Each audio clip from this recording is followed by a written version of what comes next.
再来看一台中华客运市区的公车弄红灯，险啊去弄到单要驶外来奥多摆哦。除了车号业者调派台湾好行的车，加做市区的公车，嘛是违反规定，所以交通部跟警方拢会来追究。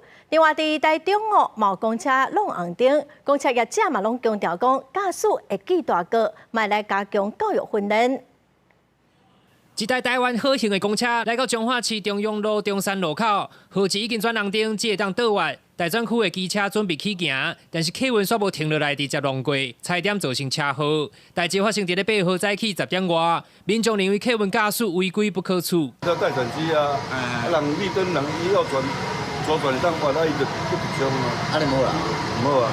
这台台湾好行公车是中华客运营运，业者表示因为综合调度，迄一天是直行市区公车路线，后续会对驾驶记大过处分，而且加强教育训练。交通部观光署是讲，外口测台湾好行利用的公车，袂当直行其他市区路线。这个举动会影响到业者年度考评分数，小严中会再要求退出台湾好行路线。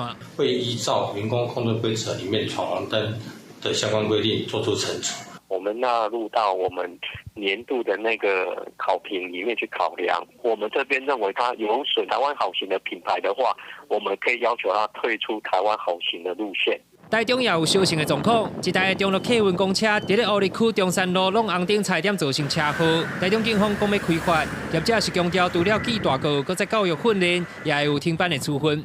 台中市府当伫咧执行无限期公车大执法，成效如何？外界也搁咧看。记者中华台中报道。